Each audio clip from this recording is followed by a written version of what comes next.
Making it on a hustle, college students selling whatever they can to get by. Weekend Business Report starts right now.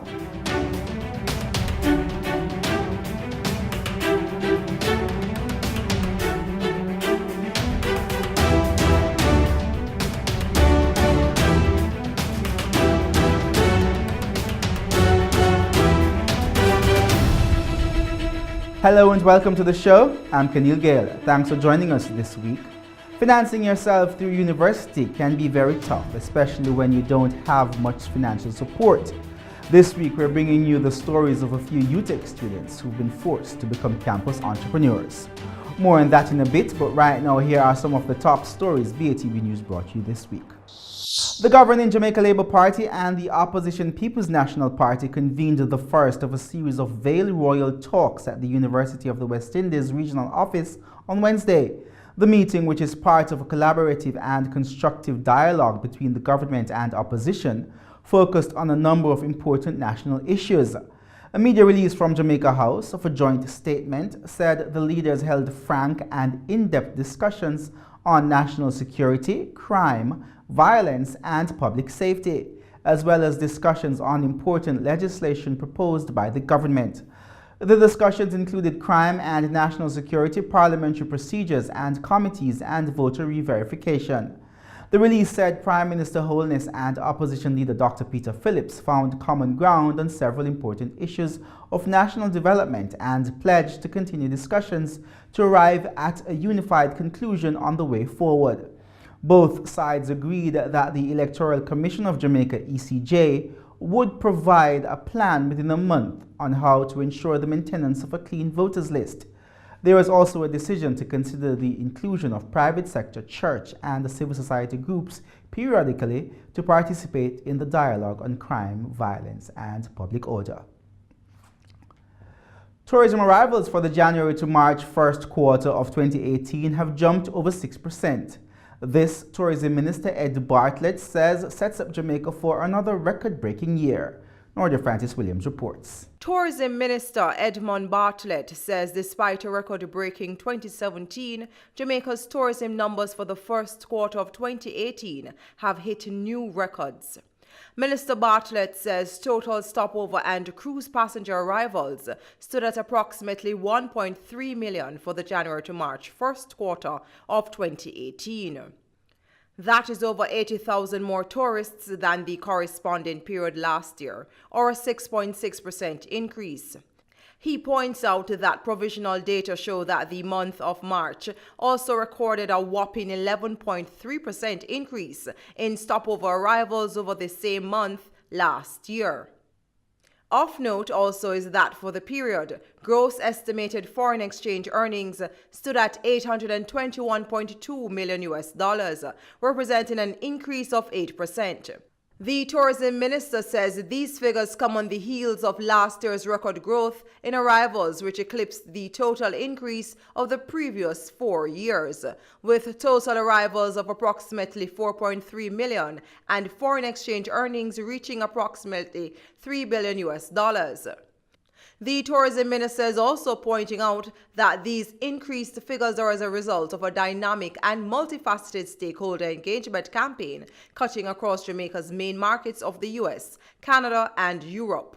The tourism minister says his ministry has over the last several months and weeks before and after the implementation of the state of emergency in St. James met with major industry players to reassure them that Jamaica is open for business and is still a first-class destination.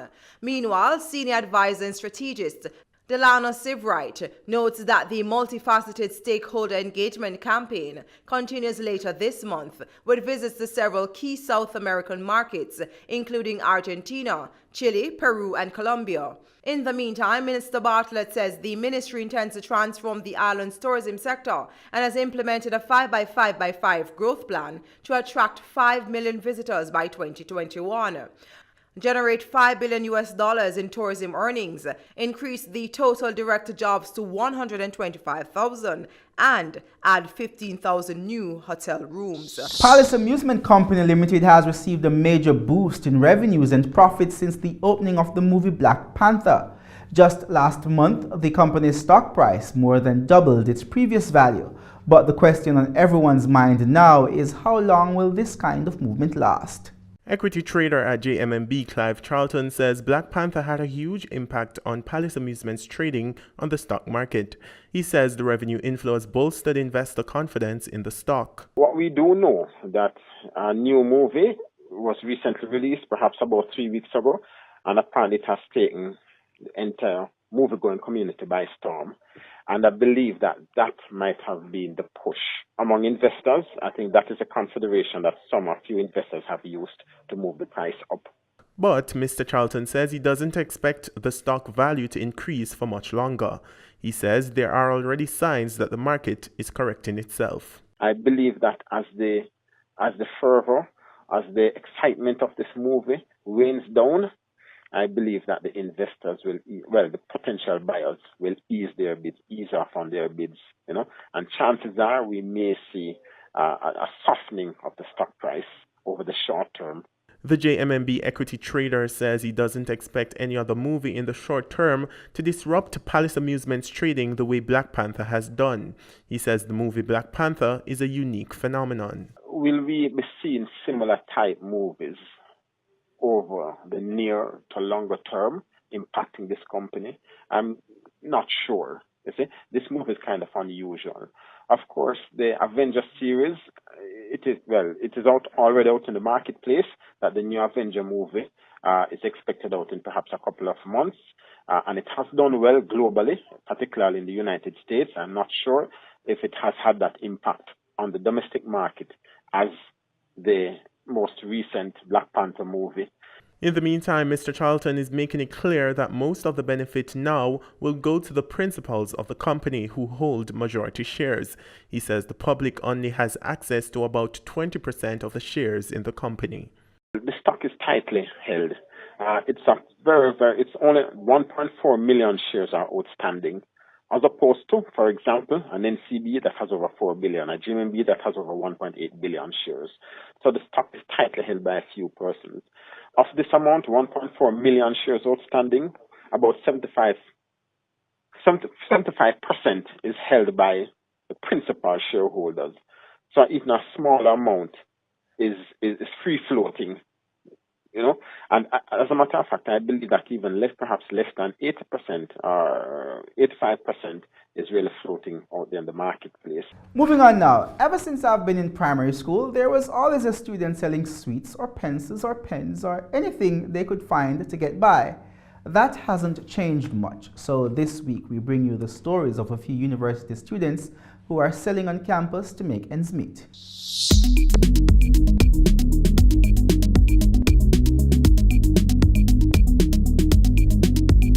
My name is Odin Poulsen, right? I'm a fourth year student at the University of Technology where I'm studying construction technology, right? Now I have started a business selling confectionaries, candies, chocolate, gummy bears, right? And I've used this business to send myself to school. With education being his ticket out of poverty, Odin decided that selling was his best option to fund his education. I'm from a poor background, right? And I wasn't able to get money readily. And when it comes to student loan, I wasn't in the position to apply for it. So I had to create a means of earning money and a business where I can, earn that money and use it to send myself to school while balancing classes and selling. He says the money earned from selling goes towards paying his tuition and helping family members whenever he can. The whole school, UTech, UE, NCU, all of them support me. You have the practical nursing schools, the off-site campuses, the colleges, and go up on all of the campus. Not only schools, I go to businesses, ministries, insurance companies, anywhere that you have people, and they're always willing to support. When I was in first year, I used to walk. So I would walk from here to downtown and every business in between. I stop. I hear to halfway through, and every single business in between, I just stop and I get to know the people and they're willing to support. Then I saved up enough money to buy a bicycle. So I used the bicycle and I saved up enough money to buy a bike. Balancing chasing a degree and selling to support himself has been tough, but Adane has a strategy he tries to stick by. I'll leave out, like say, for example, 6 o'clock I'll be on the road. At first I go to the schools, the primary schools, and 8 o'clock I come to school. Depending on the times of my classes, I would go to my classes, and then right after a class, I would be selling all over the place. So it's kind of a sacrifice where you really have to sacrifice, like say, a social life, because you can't really kind of get the chance to interact with your peers like that on a social, on a friendly basis. But this time, like, I have to, between classes and selling. So every time that there isn't a class, I'm selling. And then what I do now to keep up with the work is I make sure that every single day I take a half an hour in the nights and look over everything. That way you don't forget it. He admits that selling has had an impact on his grades.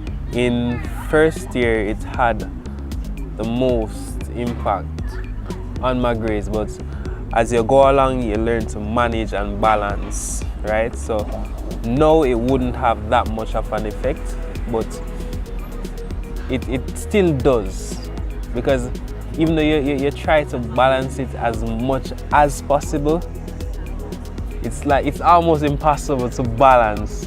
So I mean, but you try your best to balance it. So it still has an impact on your schoolwork. Talicia Wilson has graduated from selling sweets to sunglasses. First of all, Supreme Frame started in 2017 on Valentine's Day. Yes, so that's the day that I started the business. It's basically selling trendy glasses that are, you know, that persons would like, since that we're in a tropical state, we always have the sun and all of that. We're always going to beaches, rivers, and all that thing. I do order my stuff online and ship it through post office. So that limits the amount of money I do pay for shipping. Venice is a 24-year-old UTech student who comes from the tough inner city community called Big Lane in Central Village in St. Catherine. She's majoring in food and beverage management at UTech School of Hospitality. She sells gizadas on campus to get by. Separate and apart from me loving entrepreneurship and being a business person, I was working in Halfetry as an ophthalmic assistant. That is, I work with an ophthalmologist to do like surgeries on eye and so forth. But because I wanted to come to school full time, I didn't want to finish within 5 years, but to do it 4 years because I want to go over by FELS and to do a diploma in education. So I decided that I want to come on campus for 4 years, and then in order to get funds, I decided to come up with a gizada business. Yes, I make them myself. In the evenings when I go home, I make like about 100, and I make fresh batch every day. I sell the gizadas during my free time. So for example, I have classes like 8 until 10, and I don't have a class until about 12 o'clock. So I have a 2-hour gap in which to sell the gizadas. So I don't really do like an 8-hour shift if I was employed by somebody else. So it's really flexible for me. She admits to revisiting her sale price after assessing input costs. At first, when I was just starting out the business, I used to sell a gizada for $50, and I would sell like 100 for the day. So you know that's $5,000 for the day. But then after doing all of that, I didn't really have a budget.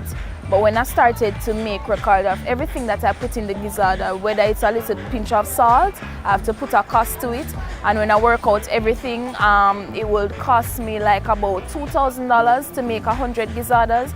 So if I was selling them for if I was making $5,000 for the day and the cost is like $2,300 or $2,500, I'm not really making as much, and it's a labor-intensive job.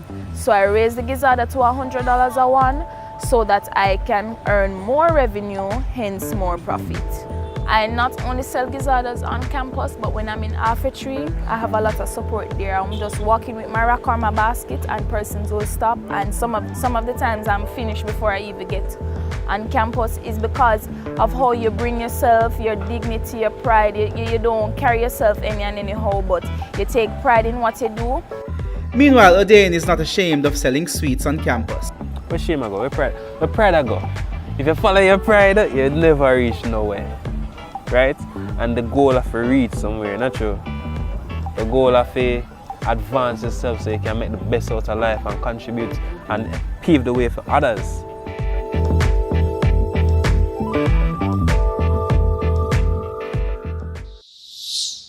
And special thanks to WBR producer Brittany Walters and her team at the University of Technology for helping with that feature. Company news comes up next, then later, autistic kids get a shot at employment. More WBR after this break.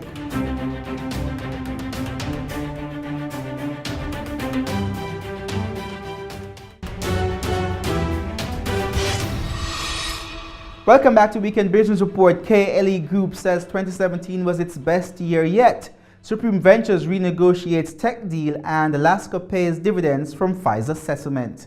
Here's Javon Keys with this week's company news.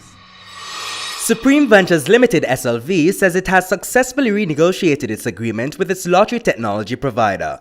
SLV says the new agreement has eliminated the foreign exchange exposure which was embedded in the agreement since 2001. The new deal means Supreme Ventures will no longer be impacted by the devaluation of the Jamaican dollar relative to the United States dollar. The KLE Group says the 2017 financial year was a good one for the company as it managed to increase shareholder value through increased revenue, growth and profitability. The group pointed out that the revenue jump was directly related to sales from its flagship restaurant, Tracks and Records at Marketplace, which has experienced exceptional growth in revenue over the last 5 years. KLE said the restructured group has allowed it to primarily focus on new business development, the recruitment of new franchisees, and the BESA project. The group argued that the success of the new projects coupled with the increased revenue streams will further bolster its profitability. The Lasco Distributors Limited Board of Directors has approved dividend payout of over $406 million to all shareholders of the company. The company says the move is due to the enhanced performance of the receipt of funds from the ongoing court case with Pfizer. In the meantime, Managing Director Peter Mark Chin says the company's profit performance has been tracking well compared to the previous year, and there is an overall improvement in its cash position. Thanks so much, Javon. Let's now take a look at the closing numbers from the major stock markets around the world.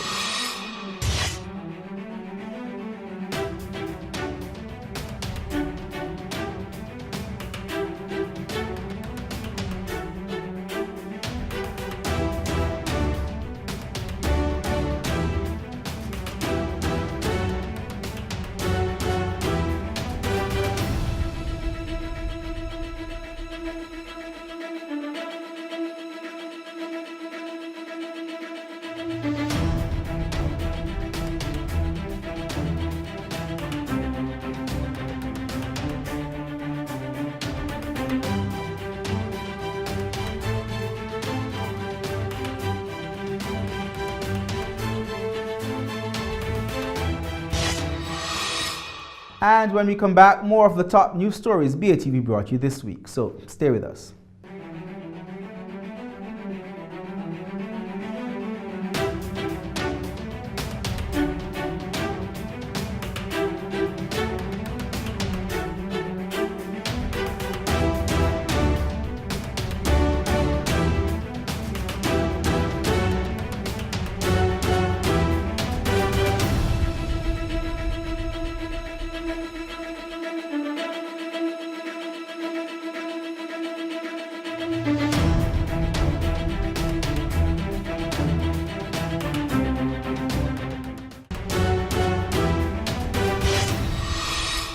Welcome back to Weekend Business Report. More news now. A new player is coming to heavy-duty trucks distribution in Jamaica, and the Tankweld Group is spearheading the move. Javon Keys has more.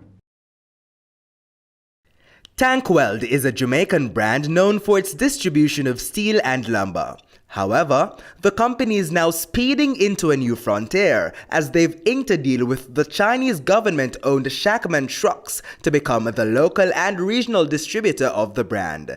Managing Director of the Tankweld Group, John Ralston, says after seeing these trucks being operated by Chinese contractor China Harbour and testing them in their daily operations, a distribution deal was sought. We brought in 5 trucks into the country, and those trucks came in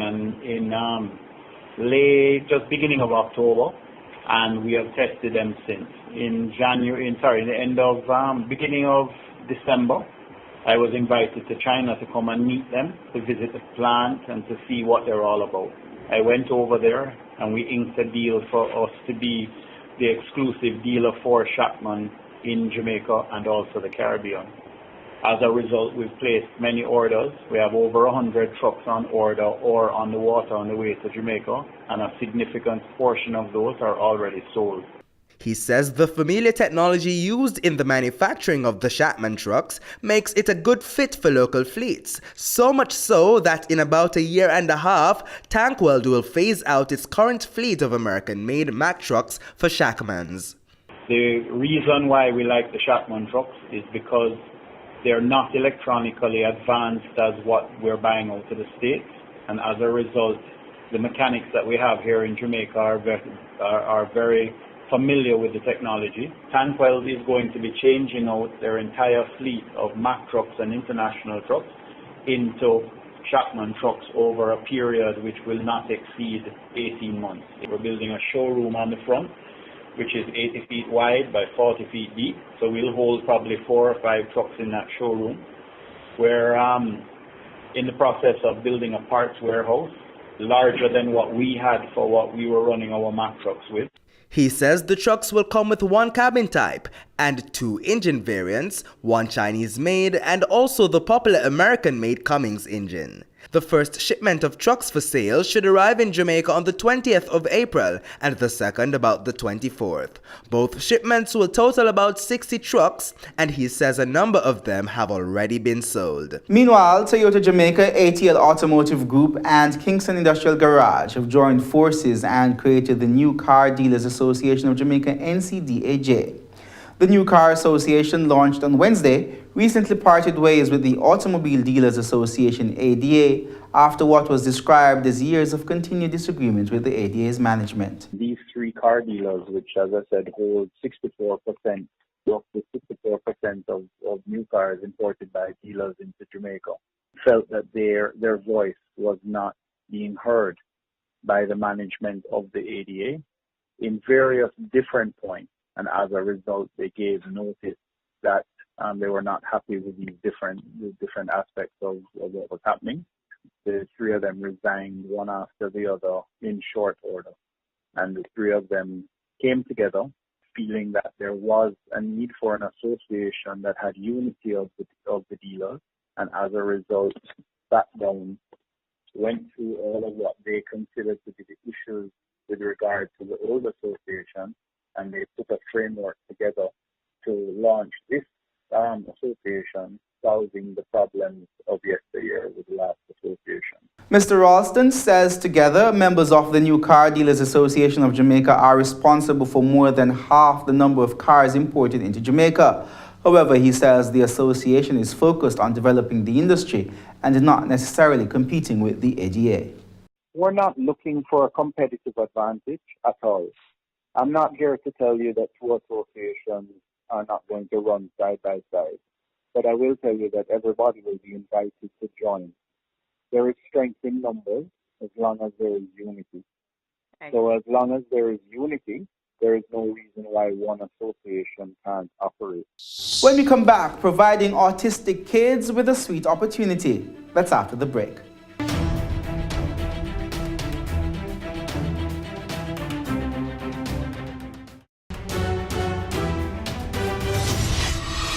Welcome back to Weekend Business Report. Chocolatier Harry Specters has 2 missions: to make tasty treats and to give those with autism a fair shot at employment.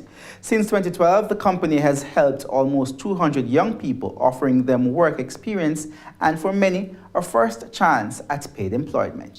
Easter, The week to be a chocoholic and one of the busiest for this business in Cambridgeshire. But Harry Spector's offers a difference and an opportunity. Set up by Shaz and Mona Shah, specifically to provide employment for those with autism. They're like two angels, if I have to put in words. Helping autistic kids, like these guys here, always marvelous. Ooh, I put that in backwards. That was an accident. Oliver's autism meant he didn't speak at all when young. His American accent now a result of watching American cartoons then. But it's Ash who is the reason this enterprise was born. I'll help you with this. Mama is always helping me. No, I feel one weird thing. I want to... Growing up in Pakistan, he was diagnosed as being on the autistic spectrum. And concerned about the lack of special needs assistance, his parents moved to the UK and created him a job. Chocolate making is quite routine, repetitive, structured work. So you need to have the chocolate at a specific temperature, it has to be tempered properly. So all of these steps can be broken down into discrete steps, which is perfect for people with autism.